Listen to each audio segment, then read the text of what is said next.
तेघड़ा के 48 विद्यालयों में एकता शक्ति फाउंडेशन द्वारा मध्याह्न भोजन की शुरुआत।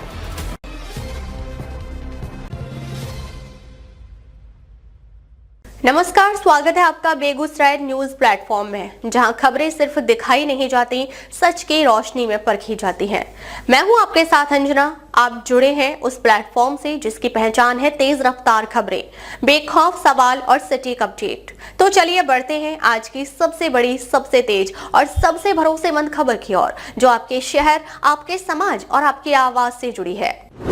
तेघड़ा के 48 विद्यालयों में एकता शक्ति की नई पहल, बच्चों को मिलेगा पौष्टिक मध्याह्न भोजन। बेगूसराय जिले के तेघड़ा प्रखंड शिक्षा और पोषण को मजबूत करने की दिशा में एक महत्वपूर्ण कदम उठाया गया है। प्रखंड क्षेत्र के 48 विद्यालयों में प्रधानमंत्री पोषण शक्ति निर्माण योजना के अंतर्गत एकता शक्ति फाउंडेशन द्वारा 1 अप्रैल से मध्याह्न भोजन की शुरुआत कर दी गई है।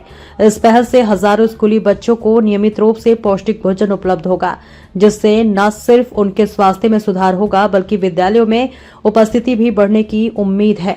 इस योजना का विधिवत शुभारंभ जिला शिक्षा पदाधिकारी मनोज कुमार, तेघड़ा के प्रखंड शिक्षा पदाधिकारी राम उदय महतो तथा बरौनी के प्रखंड शिक्षा पदाधिकारी सुभाष कुमार सिंह ने संयुक्त रूप से किया। अधिकारियों ने बिहट स्थित आधुनिक केंद्रीकृत रसोई घर का फीता काटकर उद्घाटन किया और व्यवस्था का जायजा लिया। कार्यक्रम के दौरान अधिकारियों ने स्वयं तैयार भोजन का स्वाद चखा और उसकी गुणवत्ता की जांच की। निरीक्षण के बाद उन्होंने संतोष व्यक्त करते हुए कहा कि बच्चों को स्वच्छ और पौष्टिक भोजन उपलब्ध कराने के लिए ये व्यवस्था काफी प्रभावित साबित होगी।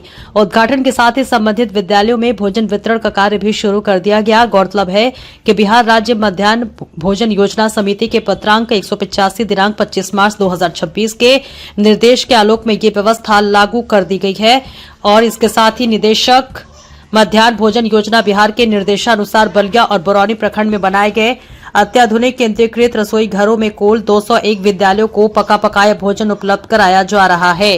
इस योजना के तहत बच्चों के लिए साप्ताहिक मेनू भी निर्धारित किया गया है, जिसमें पोषण का विशेष ध्यान रखा गया है।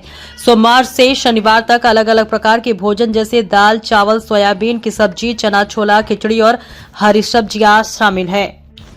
खास बात यह है कि शुक्रवार और रविवार को बच्चों को एक उबला अंडा या मौसमी फल भी दिया जाएगा, जिससे उन्हें आवश्यक प्रोटीन और विटामिन मिल सके। प्रखंड शिक्षा पदाधिकारी ने सभी विद्यालयों के प्रधानाध्यापकों और रसोइयों को सख्त निर्देश दिया है कि भोजन परोसने से पहले उसकी गुणवत्ता का परीक्षण अवश्य करें।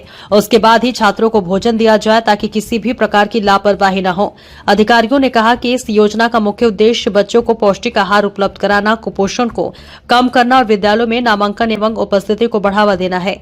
स्थानीय स्तर पर इस पहल की सराहना की जा रही है और अभिभावकों में भी खुशी का माहौल है। कुल मिलाकर एकता शक्ति फाउंडेशन की ये पहल तेघड़ा के शिक्षा तंत्र में एक सकारात्मक बदलाव की दिशा में महत्वपूर्ण कदम मानी जा रही है, जो आने वाले समय में बच्चों के बेहतर भविष्य की नींव मजबूत करेगी। बेगूसराय न्यूज प्लेटफॉर्म के लिए बेगूसराय के तेघड़ा से अजित कुमार झा की रिपोर्ट। फिलहाल आज की अपडेट में बस इतना ही, लेकिन हम फिर लौटेंगे उसी दमदार हौसले, उसी सटीक रिपोर्टिंग और उसी बेबाक अंदाज के साथ एक और बड़ी, ताजा और असरदार खबर लेकर। तब तक के लिए दीजिए हमें अनुमति। नमस्कार और देखते रहिए बेगूसराय न्यूज प्लेटफॉर्म, जहां जनता की आवाज सच के साथ चलती है। अगर आप हमें YouTube पर देख रहे हैं तो सिर्फ सब्सक्राइब नहीं, हमारे न्यूज परिवार का हिस्सा बने और ब्रेकिंग अलर्ट सबसे पहले पाने के लिए बेल आइकन जरूर दबाएं। फेसबुक पर जुड़े दर्शक हमारा पेज फॉलो करें ताकि हर जरूरी खबर सीधे पहुंचे आपके मोबाइल स्क्रीन तक, क्योंकि यह है बेगूसराय न्यूज प्लेटफॉर्म, आपकी आवाज, आपका भरोसा, आपका प्लेटफॉर्म।